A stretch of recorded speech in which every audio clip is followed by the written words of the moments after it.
I found my husband's second family because a woman I already knew sent me a photograph. She was standing on the front porch of a house I'd never seen, one arm around a little girl, the other around my husband. There was a Christmas wreath behind them and matching red pajamas on all three of them. Under the picture, she had written, "From our family to yours." At first, I thought my mind was playing some cruel trick on me. Then I zoomed in. Same scar above his eyebrow. Same watch I had given him for our 10th anniversary. Same wedding band he kissed every morning before leaving our house. But the worst part wasn't seeing my husband with another woman. It was recognizing her. Her name was Rachel. 3 years earlier, she'd sat across from me in an emergency room with blood on her sweater while I helped save her daughter's life. We had exchanged numbers afterward. She knew my name. I knew hers. My husband had no idea. And before either of us confronted him, Rachel sent me one more message that changed everything I thought I knew about my marriage. My name is Catherine Walsh. I'm 33 years old and I work as an emergency nurse in Buffalo, New York. If you've ever discovered that someone you trusted had been living a life you knew nothing about, tell me where you're listening from. Because for years, I believed the worst thing a husband could hide was an affair. I was wrong. By the time that photograph appeared on my phone, Michael and I had been married for 11 years. We met when I was 21, still finishing nursing school and surviving mostly on hospital coffee, cheap pasta, and the kind of confidence you only have before life teaches you how expensive trust can become. Michael was 24. He worked in commercial insurance then, wore shirts that were always slightly too formal for wherever we were going, and had a way of making ordinary attention feel deliberate. He remembered things: how I took my coffee, which side of the bed I preferred, the date of my pharmacology final, my mother's birthday. When I worked overnight shifts, he would sometimes leave food in the refrigerator with a note taped to the container. Eat before you sleep. It sounds small now. Back then, it felt like love. We married 4 years later in a converted brick warehouse near the waterfront. Nothing extravagant. About 80 guests, white flowers, too much wind outside, and Michael crying before I even reached him. I had no reason to believe those tears weren't real. For most of our marriage, we were ordinary in ways I had grown to value. We owned a 3-bedroom colonial in North Buffalo with a narrow driveway and a kitchen we kept promising to renovate. Michael traveled occasionally for work. I worked rotating shifts in the emergency department at St. Catherine's Medical Center.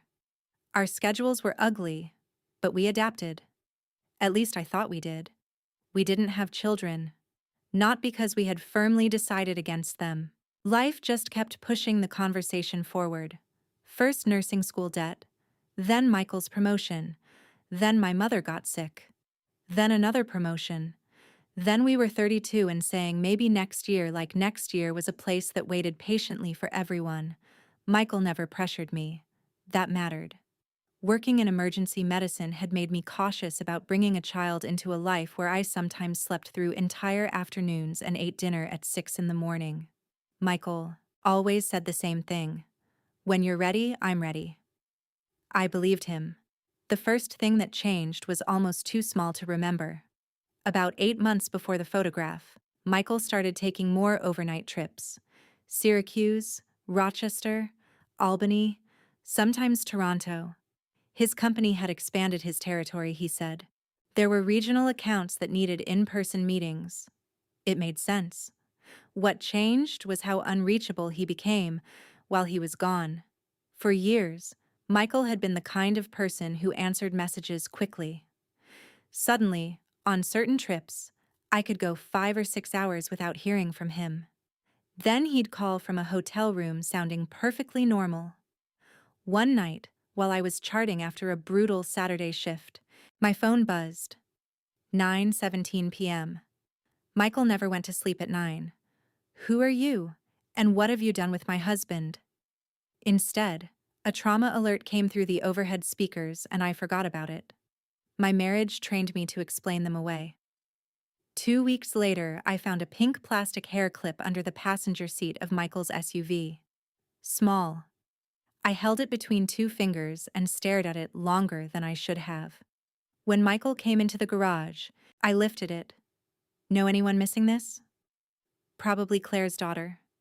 Claire was one of his co-workers. She was in your car? Company lunch. Claire's car wouldn't start. I drove her and Lily back to the office. Then he kissed my forehead and reached past me for a grocery bag. I tossed the clip onto the workbench. Not because I thought Michael was cheating. I just couldn't remember ever hearing him mention driving Claire's daughter anywhere. But when I checked his company website, Claire existed. Lily. Something would feel wrong. In October, Michael missed my birthday dinner. He called from the road and apologized twice. There were flowers waiting at home the next morning. The card said, "I owe you a proper night." See? Still married to one of the good ones. The strange part is that I had met Rachel long before I had any reason to suspect Michael. 3 years earlier, near the end of a night shift, a 7-year-old girl named Sophie was brought into our emergency department after a collision on Delaware Avenue. I won't describe the medical details. What matters is that her mother came in moments later, terrified and alone. Rachel Bennett. Dark blonde hair pulled into a loose knot, gray sweatshirt. No coat, even though it was January. She kept asking whether Sophie could hear her. I stayed with Rachel whenever I could while the physician and trauma team worked. Emergency nurses learn there are moments when you're treating more than the person on the stretcher. Sometimes you're also keeping a parent from falling apart 10 feet away. Sophie stabilized. She was transferred upstairs for observation and eventually recovered. Before Rachel left the emergency department, she hugged me so hard my badge flipped backward. "I don't know how people do your job," she whispered, "one patient at a time." A month later, a thank you card arrived at the nurse's station. Inside was a photograph of Sophie holding a stuffed buffalo and smiling. Rachel had written her phone number at the bottom because she wanted to bring cookies for the department and didn't know when I would be working. We coordinated once. Eventually, every few months, Rachel would send me a picture of Sophie. Soccer uniform. Nothing personal enough that I would call us close friends. Enough that Rachel remembered me. Michael knew the story about Sophie, but I never told him Rachel's full name. She was one family among thousands of people who had passed through my emergency department, and Rachel apparently never knew my husband's name. Why would she? To her, I was Catherine. To me, she was Rachel, Sophie's mother. Michael had somehow managed to stand between them without realizing they could ever touch. I had finished an 11-hour shift and was sitting in my car in the employee garage, too tired to drive home yet. My phone showed a message from Rachel. "Haven't talked in forever. Sophie insisted we send you this because she still remembers Nurse Catherine. Merry Christmas." Underneath was the picture. Rachel stood on the left.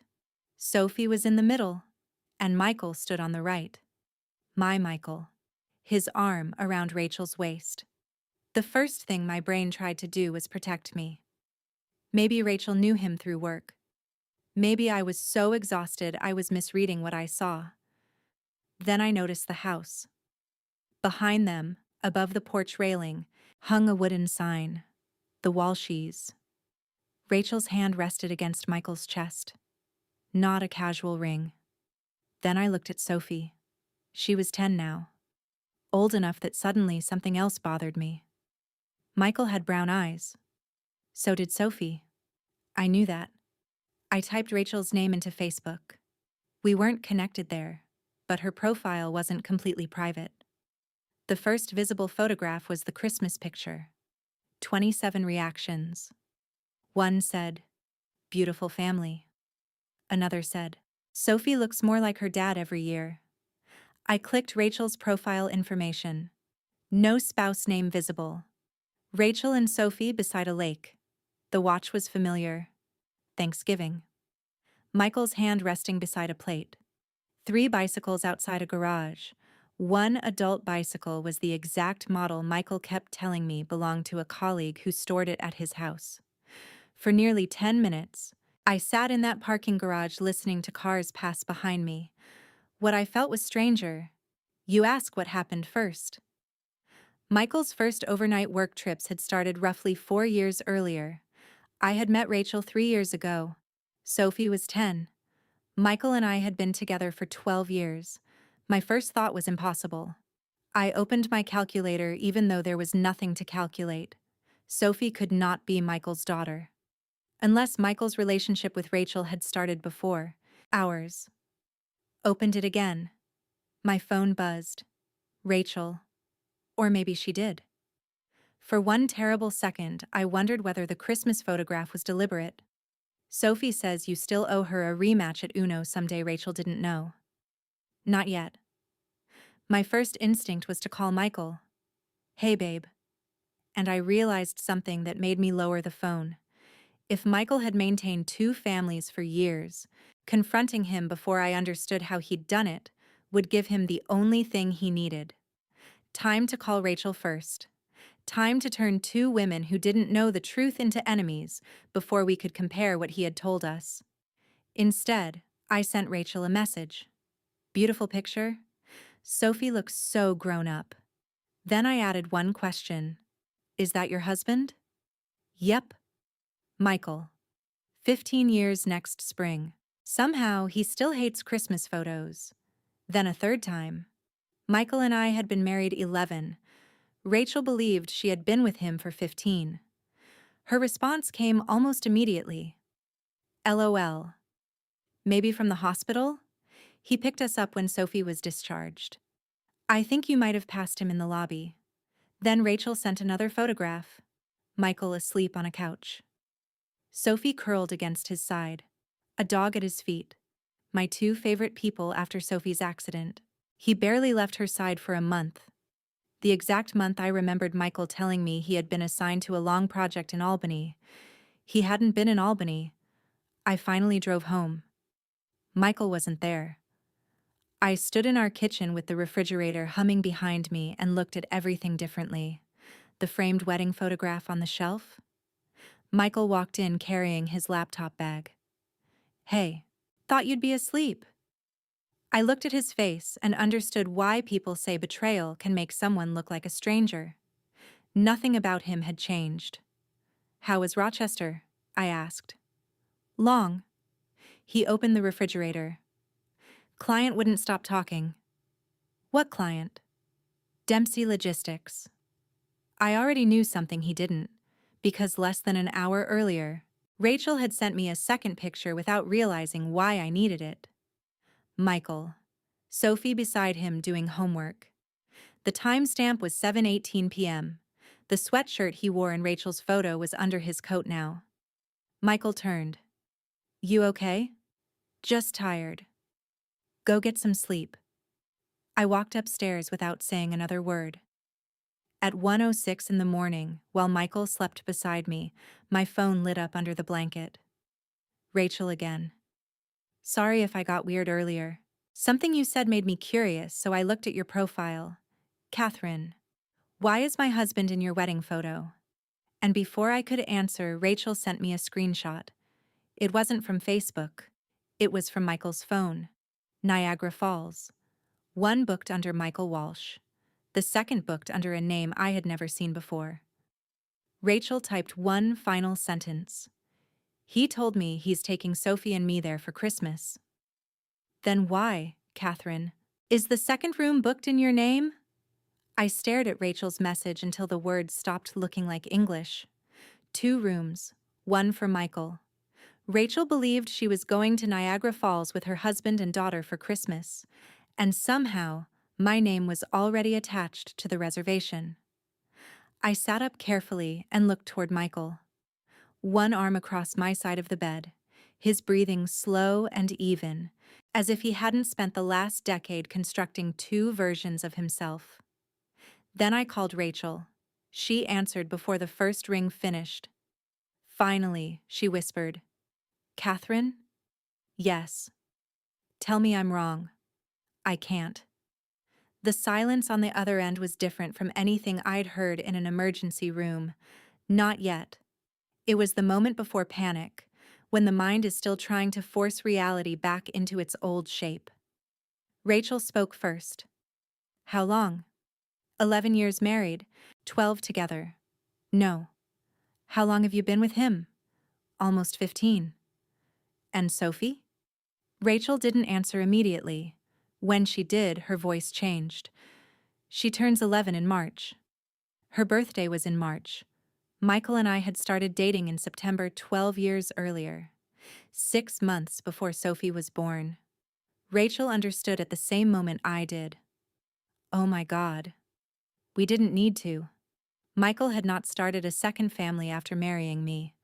He had started a relationship with me while Rachel was pregnant. Rachel began asking questions faster than I could answer them. Where does he work? He told me he owns a consulting company. My stomach turned. He doesn't. Does he travel? Yes. So do I. Then Rachel laughed once, because sometimes disbelief comes out sounding wrong. He told me Buffalo was his main office, but he spent 3 or 4 nights a week in Rochester. He tells me Rochester is work. He tells me Buffalo is work. Simple. Michael didn't travel for business. Michael traveled between us. I suddenly remembered dozens of ordinary conversations, hotel receipts I had never seen, last-minute meetings. Every excuse had probably been true in one house and false in the other. Rachel whispered, "We need to know everything before he realizes." I looked through the bathroom door toward the bedroom. He cannot know we've spoken. He won't. Don't confront him. I won't. Rachel. I said I won't. I believed she wanted to. We spent almost 2 hours comparing calendars, Christmases, vacations, family emergencies. Michael had trained both households to expect absence. With me, nursing shifts made the arrangement easy. I worked holidays, overnight rotations, weekends. With Rachel, he claimed consulting contracts demanded unpredictable travel. When I worked Christmas Eve, Michael was usually visiting his mother. Rachel told me his mother had supposedly died before Sophie was born. She hadn't. My mother-in-law lived 40 minutes away in Amherst. I had eaten Thanksgiving dinner with her less than a month earlier. Rachel whispered, "I've never met his family." Never? He said they cut him off when Sophie was born. Michael had not just separated 2 families, different parents. What name do you use for him? I asked. Rachel sounded confused. Michael. Full name. Michael Andrew Walsh. Same. He had trusted geography, routine, and our silence to keep us apart. Then Rachel asked, "Does he have a scar above his eyebrow?" Yes. From a bike accident when he was 12? He told me he got it playing hockey. The lies went down to childhood, because if Michael woke up and found either of us behaving differently, we could lose our advantage. Before hanging up, Rachel said, "Catherine?" Yes? I didn't know. I know. You believe me? Rachel smiling beside Michael. Sophie in the middle. There was no triumph in that woman's face. No secret mistress posing with someone else's husband. She looked exactly like I had looked in hundreds of photos. I believe you. Her voice cracked. I believe you too. That was the first decision Michael didn't get to make for us. I watched him move around our kitchen as if nothing had happened. He poured mine into the blue mug I always used after night shifts. Perfect. You're quiet. Long shift. You sure that's all? That was the part I couldn't understand. How could someone fake 11 years so convincingly? Maybe people like Michael could love 2 lives as long as neither demanded the truth. I'm fine, I said. Good. Then he kissed me goodbye and left for work. Or Rachel's house. I no longer knew what the word work meant when Michael used it. 20 minutes later, Rachel texted. He told me he was going to the office. At 10:06, Rachel sent me a picture from her doorbell camera. Michael walking onto her porch. He entered with his own key. Not hotel rooms, not secret lunches. Michael stayed there for 3 hours. Rachel acted normal. Later, she told me it was the hardest performance of her life. Asked Sophie about school, kissed Rachel before leaving. Then he called me from his car. Meeting went well. I was sitting at our dining table when the phone rang. Good. Heading to Rochester now. I looked at Rachel's last message. Drive safe. Always do. After we hung up, I realized my nails had left marks in my palm. Methodical. Rachel searched her home. We needed to understand the structure. What had he put at risk? My nursing salary went into my personal account, but Michael and I shared a household account for mortgage payments, utilities, repairs, groceries, and insurance. He managed most of the paperwork because his job involved finance. I pulled 11 years of tax returns from our filing cabinet. Michael's salary looked normal. Several years showed deductions connected to a consulting LLC, Walsh Strategic Solutions. I had seen the name before. Michael once told me it was a small side business used for occasional contract work. 1 year before our wedding, I sent Rachel a screenshot. The consulting company wasn't imaginary. Rachel believed it. Was Michael's primary business. Walsh Strategic Solutions had paid part of her mortgage for years. I stared at the statement she photographed. Whose name is on the house? I asked. Mine. Only yours? I think so. Check. 20 minutes later, Rachel called. Catherine. What? There's a second mortgage. What do you mean? Michael told me we refinanced 2 years ago because rates changed. And? He borrowed against the house. How much? $86,000. I closed my eyes. Where did the money go? I don't know. A large transfer from the consulting company matched a deposit into our joint account around the same time. I remembered the deposit. Michael told me it was a performance bonus. We had used part of it to replace our roof and pay down our mortgage. Money borrowed against Rachel's house had helped improve mine. That's not your fault. It came here. You didn't know. Neither did you. No. That mattered. Michael had probably counted on it. 2 women discovering the same man often waste time deciding which one was chosen and which one was deceived. There were 2 victims standing in different houses. That made our next move easier. We stopped asking who Michael loved more. The Niagara Falls reservation became the strangest part. Rachel forwarded the confirmation email. 2 rooms. Room 1 listed Michael and Rachel. Room 2 listed Catherine Walsh. No Sophie. Did he say Sophie was coming? I asked. Of course. She's not on the reservation. Maybe children aren't listed. But another detail bothered me. The reservation had been made using a credit card ending in 4417. Michael had booked a Christmas trip with Rachel using my credit card. I called the hotel. Didn't accuse anyone. The receptionist confirmed my identity and found it. Yes, Mrs. Walsh. 2 adjoining rooms. Adjoining? Yes. Can you tell me who is listed on the other room? Michael Walsh and Rachel Walsh. Rachel Walsh. I froze. I'm sorry. What did you say? Rachel Walsh. Rachel answered mine immediately. What happened? The reservation lists you as Rachel Walsh. So? You use Bennett. Professionally. What does that mean? My legal name is Walsh. You legally changed it? When we got married. I stood up. What? Rachel went silent. Catherine, Michael and I are married. No, I finally said. We had a ceremony 15 years ago. A legal ceremony? Yes. Do you have a marriage certificate? Of course. Find it. 10 minutes later, a photograph arrived. Certificate of marriage, Michael Andrew Walsh, Rachel Marie Bennett. Then I pulled my own certificate from our fireproof box. Michael Andrew Walsh. Catherine Ann Mercer. 11 years earlier. I didn't yet know what the legal explanation was, whether there had been a divorce Rachel didn't know about, whether documents had been manipulated, or whether Michael had somehow crossed a line far more serious than either of us understood. But one fact was undeniable. Rachel had a marriage certificate. We don't confront him.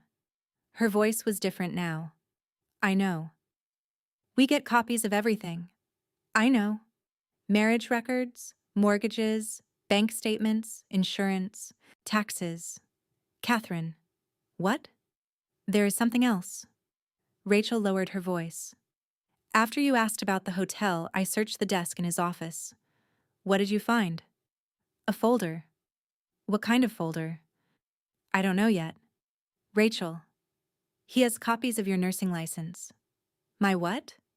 Your nursing license. Your driver's license. Your social security number.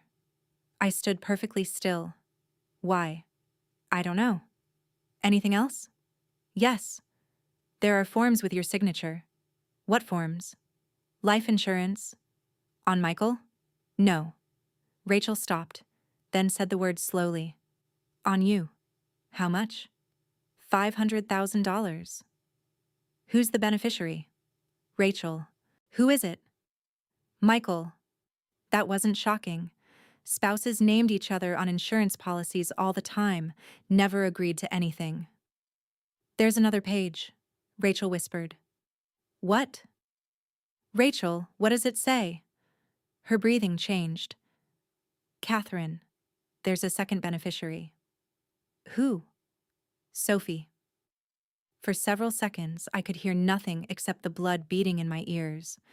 Michael had secretly insured my life for $500,000, and if something happened to me, part of that money would go to the daughter he had hidden from me. I stared at our wedding photograph across the room. Then Rachel said, There's more. What? This policy isn't new. How old? 7 years. Michael had taken out the policy 4 years into our marriage. Long before the recent work trips. Long before Rachel accidentally sent me a Christmas picture. Then another message appeared from Rachel. At the bottom was a signature. Catherine Walsh. But after 11 years signing, medication records, hospital forms, consent sheets, and charts, I knew my own handwriting. That signature wasn't mine, because on the day Michael claimed I signed a $500,000 life insurance policy, I hadn't even been in Buffalo. I had been in Boston, and Michael knew it. The next morning, I called in sick. Michael left at 7:30, kissed my forehead, and told me to sleep. 40 minutes later, Rachel arrived carrying a box of documents. For the first time since Sophie's accident, we were standing in the same room. I brought everything. We spread 15 years of Michael Walsh across my dining table. Marriage certificates, mortgage statements, tax records, the insurance policy, and old Christmas cards signed to 2 different families. We started with the policy. The company confirmed it existed. The moment I said I had never applied for it, the call was transferred for review. They asked whether I could prove where I had been on the application date. I could. Boston. My mother's hospital records, my hotel receipt, and even an old message from Michael placed me there. Tell your mom I love her. Don't worry about anything here. I'll handle everything. The policy was flagged while the documents were reviewed. That was enough. Someone had used my information, and a signature, I said, was not mine. By noon, Rachel and I had separate attorneys. Her attorney focused on her marriage and mortgage. Mine focused on my marriage record, the insurance policy, and our shared finances. That afternoon came the confirmation we had been waiting for. Rachel's marriage certificate was real.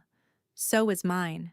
And no divorce filing between Rachel and Michael appeared before the date he married me. My attorney's next sentence was simple. Catherine, don't confront him alone.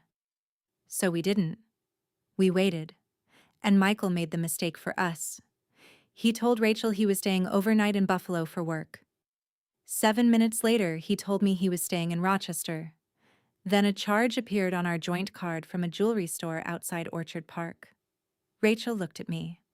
Does he buy you jewelry? Not randomly. Me neither. For the first time, there seemed to be a third question neither of us could answer. Who was the jewelry for? Michael came home the next morning carrying his overnight bag and complaining about Rochester. I let him talk. Then his eyes moved toward the dining table where Rachel and I had sorted the documents. It was empty now. You clean? He asked. A little. He studied me. Only for a second. That night. He changed the password on his laptop. Too late. The meeting happened on December 22nd, not at my house, at my attorney's office. Michael thought he was coming to discuss an insurance discrepancy. That was partly true. He arrived wearing the navy coat I had bought him the previous winter. My attorney led him into the conference room. I was already seated. Michael stopped. Catherine? Then he saw Rachel. Rachel sat across from me. Just two women he had spent 15 years making sure would never share a room. Michael remained standing. For the first time since I had known him, he had no immediate explanation. Rachel spoke first. Merry Christmas. His eyes moved to her. What is this?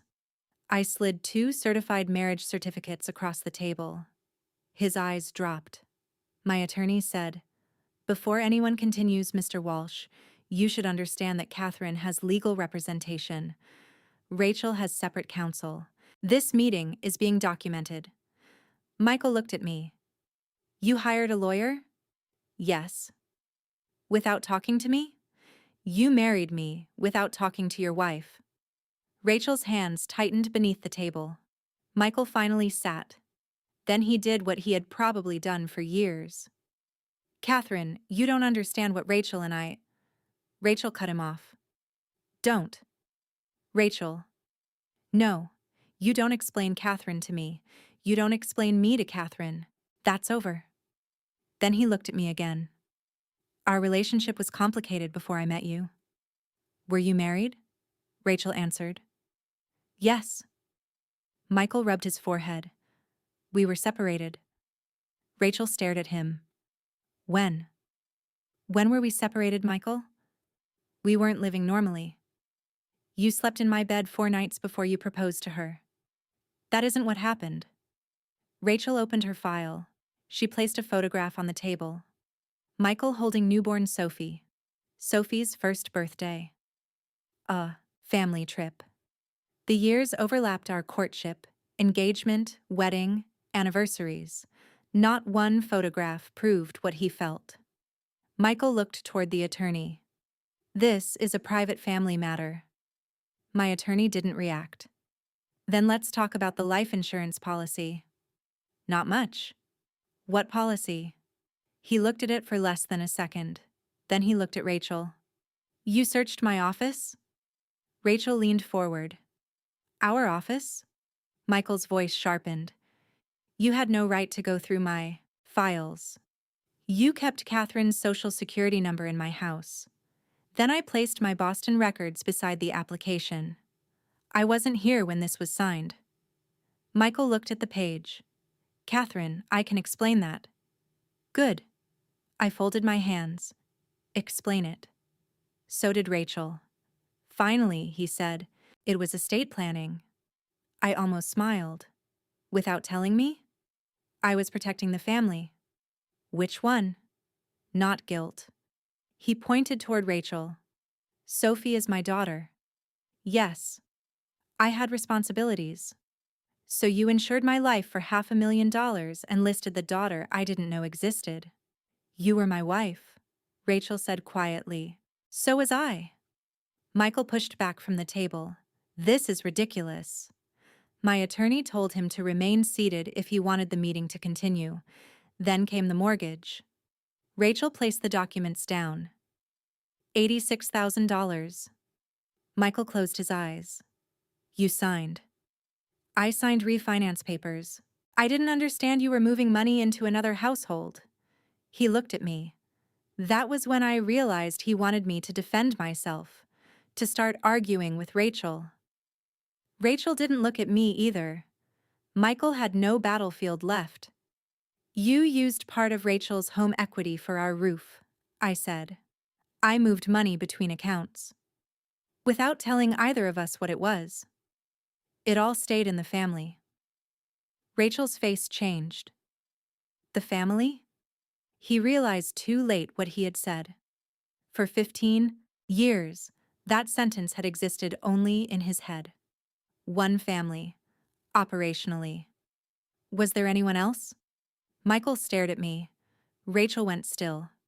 Don't be absurd. I pulled out the statement. Who is the jewelry for? Rachel whispered. Michael. Then I understood. Not necessarily another family.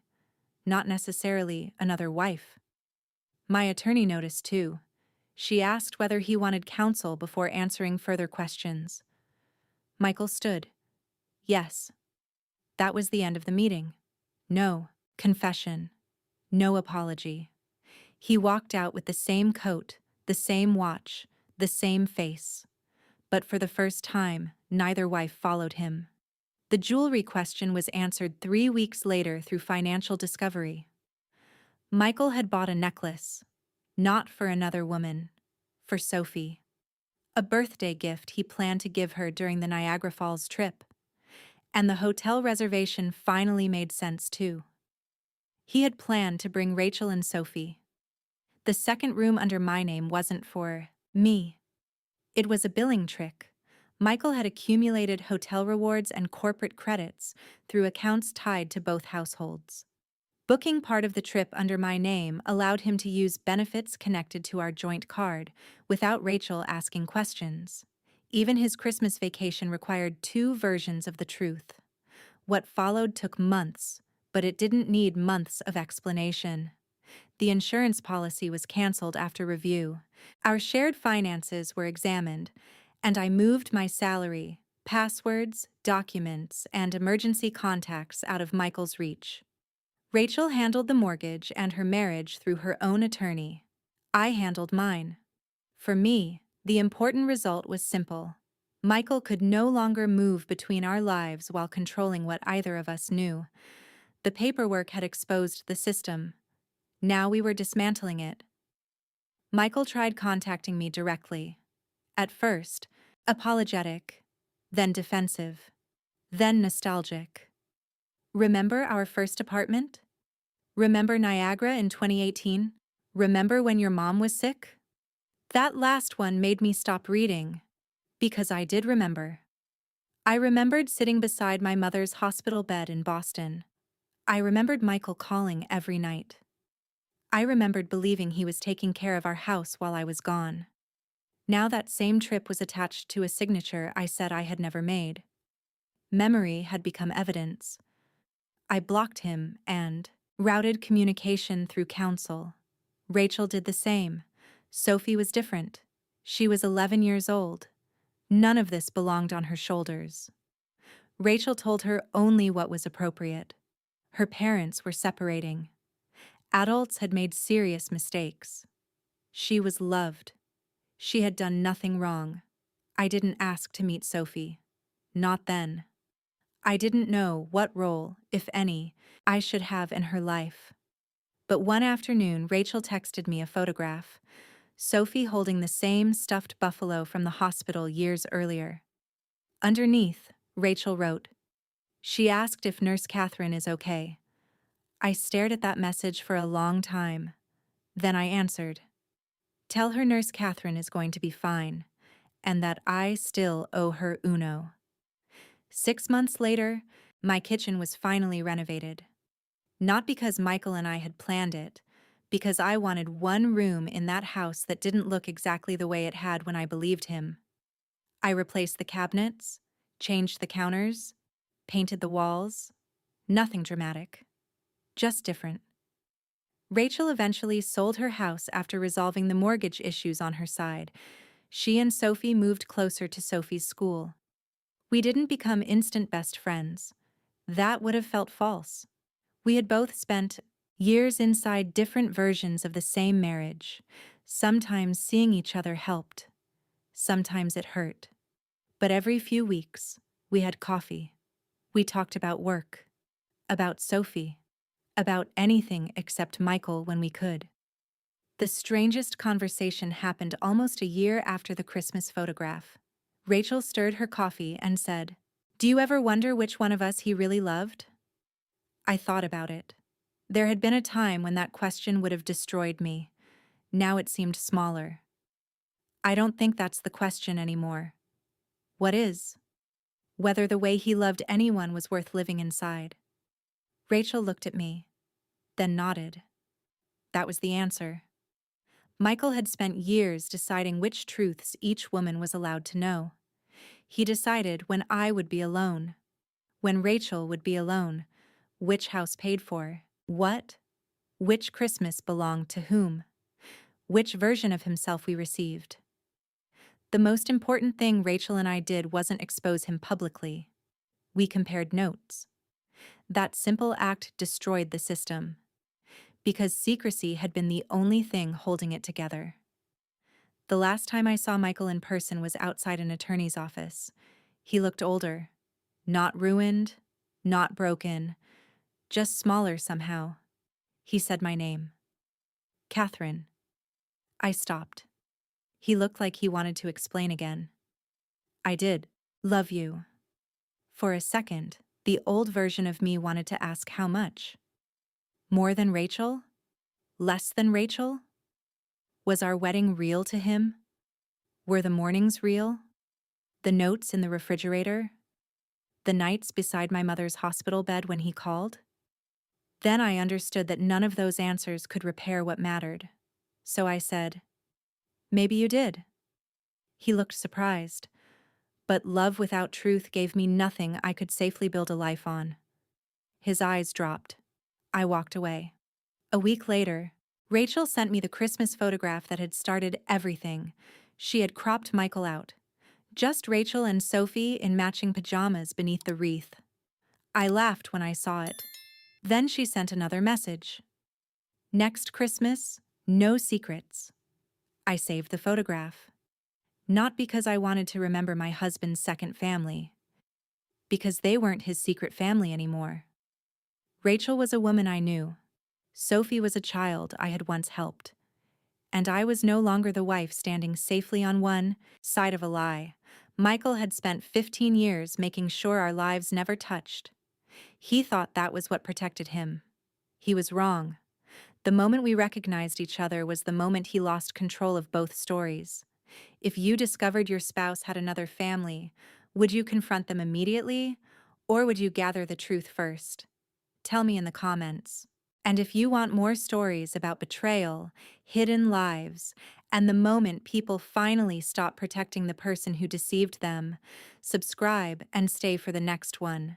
Because sometimes revenge isn't destroying someone's life. Sometimes it's simply refusing to keep living inside the life they invented for you.